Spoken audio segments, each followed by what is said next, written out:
Welcome to part 2 of the NBA mock draft 1. First pick is the Kings with the 12th pick. Kings are at number 12. And this pick is kind of an interesting one to make. You don't really know what this team's gonna be like when it's draft time. Mainly because arguably their best player, Buddy Hield, might be traded.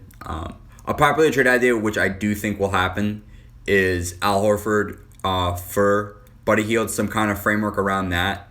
I can make a totally separate video on that, but real quick, the Kings and Buddy Hield, they don't really seem like they're going to resolve that relationship, mainly Luke Walton. There seems to be a huge beef between them, and it seems like Luke Walton's job is safe for at least this season, maybe. But I mean, he's not going in there. He's going to be the coach for next season.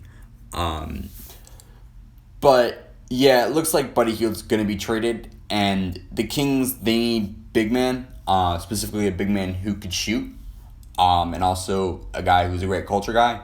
And although Al Horford has dipped a little bit in production, I do think he would be huge for them.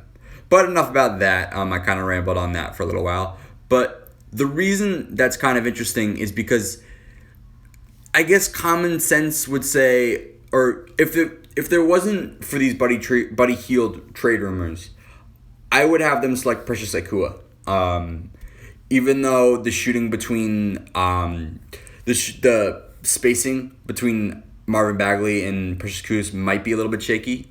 I say might be because Marvin Bagley, actually, despite having the 28% three-point percentage shooting over his career, most of that is due to last year shooting horrible from the field. And if you recall, he was mainly injured the whole season. He played something like 6 games. So I do think that could work, mainly because I still believe in Marvin Bagley's potential as a three-pointer. It might be a little bit, the spacing might be a little bit bad, but I do think them as a defense would make sense. That's why that pick would work. But enough about that. Let's get into who I actually think they will select. I'm going to go with Patrick Williams here. A little bit about Patrick Williams before I go into why he's a good fit for this Kings team. I mean, I think he is one of the best 3-and-D players in this draft. I think based on, the couple Florida State games I've watched this year, which is the college he's from, and I guess all the scouting reports and all that stuff, I think the one weakness that I've kind of arrived to is that once he has the ball, it's a little bit of a concern. So yeah, the amount of turnovers that he has is not good. The turnover rate is 7-1. 7-1 turnovers. That is turnovers to assist ratio. And yeah, that's not good. It's something he's definitely going to learn. And I believe he can improve on that. Because he seems like to be, from the outside looking in, a very hard worker. And now let's get into why I think this is the best choice for the Kings. I think Patrick Williams is able to solve so many potential problems for them. Or he can't solve all of them, but he can solve one of them. Now, some people list him as a guard, which I think is fair. This man is 6'8". 6'8" in height. That's more of a small forward or a power forward in some cases. So this man can play a lot of positions. Now, positions are really, at the end of the day, not that important. But I do think in relation to his height and, the amount of positions he can potentially play, I put that in air quotes, I think that relates to how many people he can guard on the court. And I do think besides centers, and I guess he isn't at an elite defensive level, so I guess not elite offensive players, but I do think he can guard average players besides an average center who's just too tall for him. And I think that's especially important for the Kings because there's just so many ways this team could go. I mean, they could end up, not trading Buddy Hield. So, I mean, they do still need a power forward. I do believe Bagley's more of a 5, if anything. A 5, like a center. If anything, so I think Patrick Williams is the perfect pick for them. So the Pelicans have the next pick. And with this pick, I was really tempted to go a little bit riskier than I did. Just because of the amount of first-round picks they have in the future. I mean, they have the Lakers' first-round pick every other year for the next 7 years. Although those Laker picks are unlikely to be lottery picks just because the Lakers seem to have Anthony Davis for the foreseeable future, those picks will probably have lower selection value than the pick they have right now. It's not easy. I don't want to say it's easy because drafting is never easy. This is, I mean, even if you do everything you can, at the end of the day, this is an inexact science. You don't know how someone's career is going to project 5 years from now. You can't say that with an absolute certainty. But with that said, I say it's very commonly found. You find role players in the late 10s or late 20s, where that Laker pick would be in the future. So that for that reason, I was really tempted to trade this pick, but I did end up keeping the pick mostly because of the Pelicans' immediate needs, and their immediate need is surrounding Zion Williamson with the talent to thrive. And he is going to thrive either way, I mean, most likely. But Zion Williamson needs spacing because even though he's shooting something like 42.9% from 3, he's taken 6 3-pointers in his career, which again has been one season. But and again, he played something like 40 games this year due to injury, and also the season was a little bit shortened. Even though they did have the restart, but they never actually got to 82 games. I think it was most teams got around to 72 games. But yeah. Anyways, they need 3-point shooting. And the best guy that is left on the board that can shoot is Aaron Nesmith out of Vanderbilt. Now, in my estimation, again, my estimation is on the few games I saw Vanderbilt play this year, and just the scouting reports and all the other stuff. My estimation is that Aaron Nesmith is Patrick Williams with a lot better 3-point shooting, and none of that defense is there. That defense needs to improve. Might be saying to yourself, I strongly disagree that Aaron Nesmith is the best 3-point shooter left on the board, and you might say, hey, I think it's Saddiq Bey.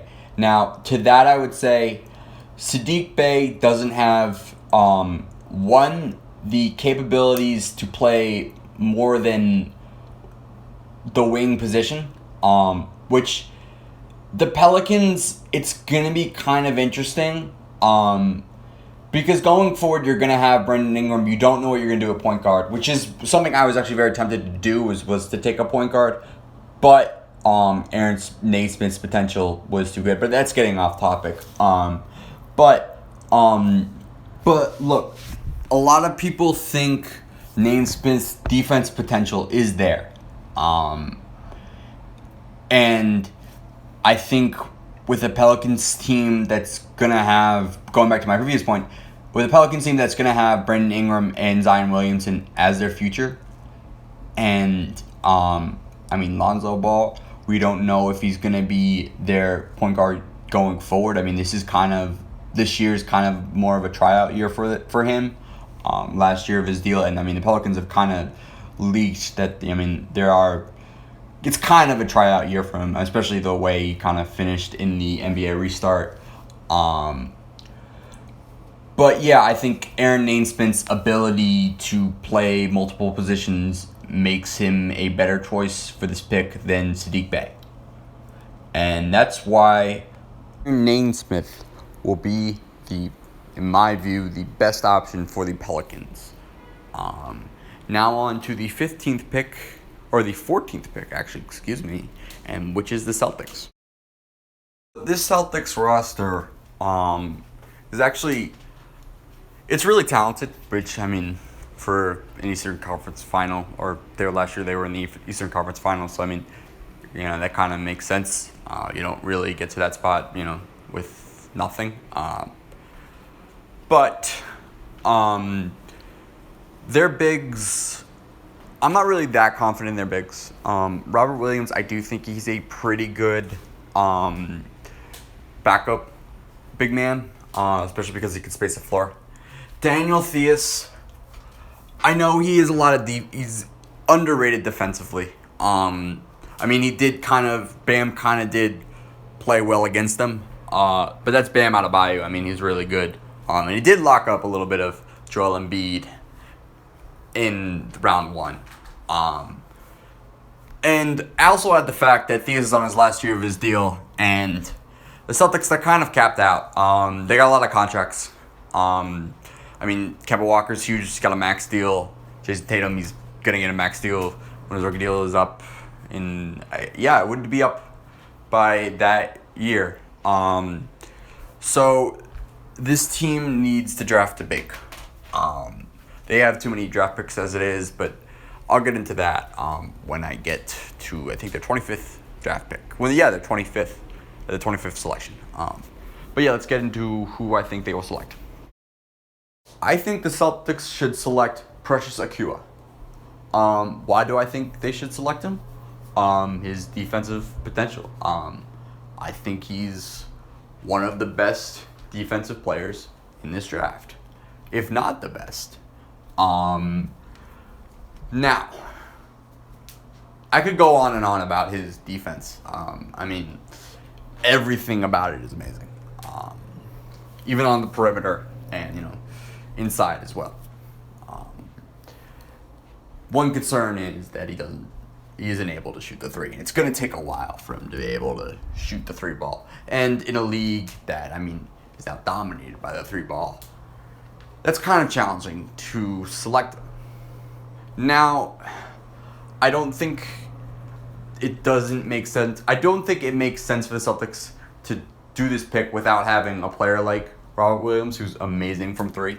And I do think Robert Williams is part of their future backcourt, or at least a backcourt that has better odds to win a championship, just because of his spacing potential. And I think, look, in the East, you're going to have to go through a very talented offensive guard. Joel Embiid is on the Sixers. Bam Adebayo is on the Heat. Pascal Siakam is on the Raptors. And even though Theus is pretty good defensively, I don't think he's going to be there long term. So you kind of need a new defensive guy. Unless you are somehow able to acquire a 5 who could shoot the ball and be a superstar, but I don't think there are many guys out there that could do that. Again, it would be Anthony Davis, but that ship sailed a long time ago, or 2 years ago. So I'm going to have them select Precious Achiuwa. Now on to the Magic with pick 15. Orlando Magic are next. And this team's at a weird spot. You've got some young guys that are pretty exciting. Markelle Fultz, I'm on his hype train. I think if he's able to develop a three-point shot, I think the sky's the limit for the guy. I think when he is able to create when he's dribbling the ball is pretty amazing. Averaged like something like 12 points this year. Keep in mind, this was like the first full season he's played. Yeah, if he can develop a 3-point shot, I think he's going to be a pretty good player. But besides that, you got Jonathan Isaac. Now, Jonathan Isaac, I will note, will be out next year with an ACL tear. So that was actually pretty devastating. I mean, and it's devastating anytime a player goes out with an ACL tear. But it really did seem like Jonathan Isaac was making a lot of breakthroughs in the bubble. And he was emerging as a rising star in this league. And I mean, if you're the Magic, you still gotta believe that he will able to, kind of go back to that level. And I mean, the rest of the team, you got some rookie. I mean, you got some guys with some potential. Mohamed Bamba, to name one, and then you got a bunch of veterans. On I would say a little bit overvalued contracts. Evan Fournier, 17 million isn't the exact price for him, but it's not like there are worse contracts out there. And I mean, you got their star, put that in air quotes, Nikola Vucic, which by no means is a scrub at any mean. I mean, no NBA player is a scrub at anybody. But especially not him if you're going to say someone is an NBA player is a scrub. But he's not a superstar, and he's not going to lead them to a title. So yeah, they're in a weird spot. But look, I guess the Magic's plan is to ride these young guys and still be competitive at the same time and to foster them in a winning culture. So I'm going to continue with that kind of philosophy. And one thing they've got to improve is their 3-point shooting. Especially if you want Markelle Fultz to have enough spacing. And developing a 3-point shot takes a long time. But yeah, this team needs 3-point shooting, and they're going to take the best 3-point shooter in this draft. So if every person is great at one thing, then Saddiq Bey's thing is shooting from 24 feet. Shooting a basketball from 24 feet. Yeah, he's really good at shooting from 3. Shot 451% from 3 this year. His projected 3-pointer in the NBA, according to Tankathon, is 376%, which is really good. It's not great, but again, that's the baseline. So there's only room for improvement from there. Which, I mean, that doesn't need improvement. Everything needs improvement, but that specifically doesn't need improvement, and there's other areas where he has to improve as a player. And that's where the concern is. The defense, it's got to be worked on a little bit. Throw percentage, that's going to be worked on. In college, he shot something like 76% from the free throw line. But the advanced stats, they really do hate his free throw shot. He shot something like 211% from the free throw line with advanced stats. I'm pretty sure that's at 1,000. So which is not good. That's got to be worked on. His playmaking, that's got to be worked on a little bit, but the first concern is the defense, and I'd say the secondary concern maybe is the free throw. Because I guess, or maybe it's the playmaking, because I guess with the playmaking you got to be able to effectively get to the basket before you are able to make free throws or take free throws. So I mean, yeah, I guess first it would be defense, then playmaking. But besides all that, his 3-pointer is amazing, and I have no doubt that he will be successful at the NBA level, just because of his 3-point potential and how important the 3-pointer is now to the NBA. The Trailblazers. this team, you got Damian Lillard, you got CJ, they're not going anywhere. Carmelo, he looks like he's going to stay, and that kind of, doesn't really, that takes away the need of needing basically another wing. I think Carmelo can provide that role just fine. Which means, their number one need was scoring off the bench. And they're going to get that through taking Cole Anthony, the 16th pick in this year's draft. Now, why are you taking Cole Anthony with this pick when you got Gary Trent Jr. and Anthony Sims, you are saying? That might be what you're saying. And I'm going to answer that question. Although I do think both of those two players are two rising young players that, could be pretty good in this league, I'm not that very confident in their ability to handle the ball now or in the future. And I think Cole Anthony solves that problem for them coming off the bench for them. I think one of the most appealing parts of Cole Anthony for the Blazers is his shot creation. Also add the fact that he's able to offensive rebound well. And this pick makes perfect sense. Also add the fact that I think personally Cole Anthony is a little better talent-wise than some of the other these players in this draft.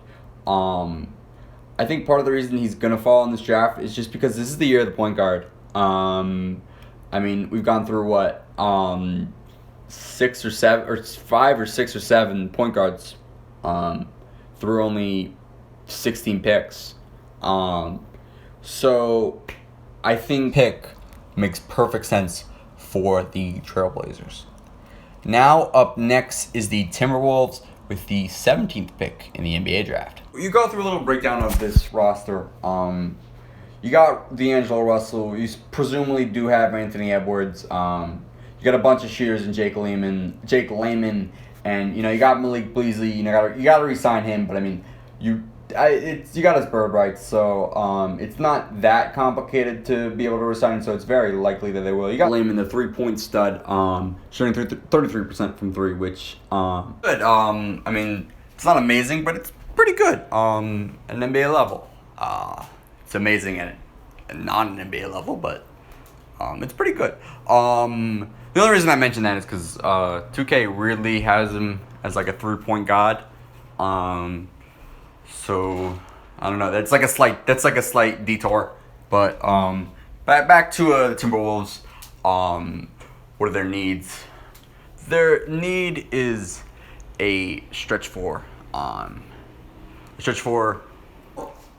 Before you say, first of all, James Johnson, he's probably going to accept his player option. So James Johnson isn't bad, but he's not a long-term solution. And also you do have Juan Hernan Gomez, who is a free agent this summer, but I think they do have his restricted rights, or bird rights, something like that. But there are rumors that he's not Timberwolves manager is not a big fan of him. I think mainly it's because he left like their bubble workouts. Is that what you would call it? To film a movie. Which I guess a little bit unlikely to resign with the Timberwolves.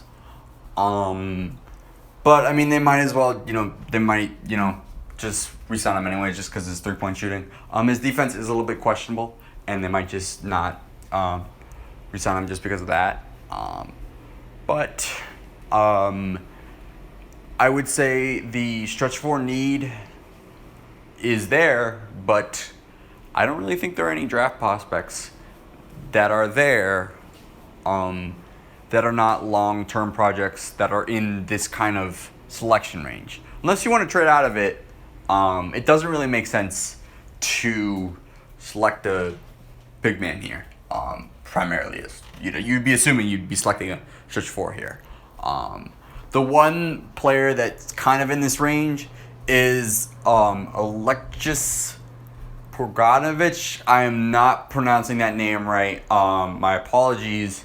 He is the player. I think he's out of Olympics, some Ukrainian team. But he's more of a long-term project.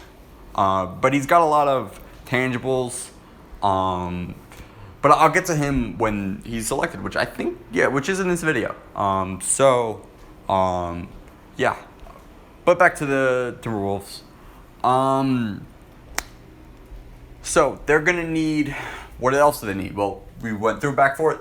They might need a little bit more shooting, and you could always use some good 3-and-D, some 3-point shooting and defense. That's what a 3-and-D player is called. And the best player on the board that is a 3-and-D player is Josh Green. I will add, Josh Green, I do think he needs a little bit of work shooting the ball. But I do think that the 3-point shooting potential is there. And I think the defensive ability is already there. And that's primarily the reason. His 3-point shooting isn't bad. But it isn't good. It's kind of in that middle range. But his defense is amazing. Say this Timberwolves defense needs some work. They were about last in defensive rating. They were 20th in the league, 111.6. But keep in mind they're only 3.0%. The worst in defensive rating, which was the Cavs. So although they were 10 spots ahead, they were very close to being one of the worst defenses in the league. And D'Angelo Russell, there is concern about his defense. Karl Anthony Towns, he is an elite defender. So I do think this Josh Green pick makes sense. And now on to the Mavericks with the 18th pick. This Mavericks team, what does it need? Wings. It needs a wing player and also a player that can man the ball a little bit. I'm not entirely confident in DeLon Wright's ability to play point, and Jalen Brunson for that matter. I'm a huge fan of Jalen Brunson, but just because of his Villanova days, but I'm not that confident in his playing prospects. But I'm hoping that he turns out to be a good player. But I don't think he's going to be a very good point guard. I think he might be a good shooting guard, but I don't think he's going to be a good point guard. So I will have the Mavericks take someone who is good at playmaking and can be an okay wing. And they're going to select RJ Hampton. So, RJ Hampton. I kind of briefly summarized his positives just by saying he was an okay ball handler and a pretty good shooter. He's going to be, I think, a very good fit with this Mavericks team. The ball handling is a little bit of a concern. The concern is turnovers, not his ability to create. But the turnovers could be, they are seen as a concern by many scouts. But his positives and his potential kind of outweigh. Especially, I think worst case scenario is he becomes a really good shooter who can't really attack the basket. And I don't think that's a bad case scenario for the Mavericks, and they could definitely use some shooters. This team's pretty loaded on shooters, but you can never have enough spacing. And that's why RJ Hampton will be their pick here. And also, I would add that although RJ Hampton's dipped since making his move to Australia to play his 1 year there, I would just say he was regarded as a top 5 prospect going into this year. And that type of potential cannot be overlooked. When you're looking at the later back half of the draft and you're trying to find, that diamond in the rough. I mean, not diamond in the rough. It's not really a rough, I guess, whatever you would call it. But I think R.J. Hampton's the pick here. Basically what I'm trying to say. And yeah, I'm going to be going a little bit faster. Just because this is getting to be a little bit longer video than I expected to be. It's probably going to be around like 50 minutes for 11 picks, which is a little bit extreme. But I kind of like how I gave an analysis of where each team is going in the offseason. So yeah, let's get on to the Nets with the 19th pick. The Brooklyn Nets, what do they need?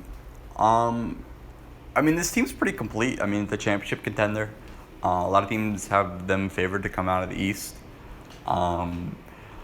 I guess your one thing would maybe be three-point shooting, just because they might lose Joe Harris in free agency this year, which they probably won't. I mean, they said publicly that they really want to re-sign him. Sean Marks, their GM, has said that, but it's a possibility with every free agency. But my thought making was just to get a player who is able to contribute on day one, because this is a championship contender team. And that's why I will be selecting Desmond Bane. I think because of what I mentioned, his defense and his three-point shooting, or his projected three-point shooting in the NBA, this man is ready to be a rotational player in maybe the playoffs on day one, or at least in the regular season in rotation for a contending team. One negative I would say is there's not really that much growth for him, or at least people don't really see that much growth for him in his career. Obviously, players grow and are able to become better players, but there isn't a lot of potential for him. I think the ceiling and the floor are kind of the same, which is still pretty good. He's one of the more NBA-ready prospects in this draft, and this team is expected to contend for a title on day one, and that's why I will have them selecting Desmond Bane. Even though Tyrese Maxey is probably going to end up a better player, he's still available. He still needs to work on a lot of things to get to Desmond Bane level that he's on now. So I'm actually going to cut the video here. The original plan was to get to the Nuggets pick at 22. But this video, it's getting up there. It's like 33 minutes right now. And I do want these videos to be somewhat manageable to watch in one sitting. And I'd obviously love to do the draft in just one thing. But, you kind of have to give each pick and each prospect its due. And yeah, that requires time. And yeah, so this is where I'm going to stop. Thanks for watching. Like and subscribe. And part 3 will be coming out soon. Probably by the end of the weekend. And yeah.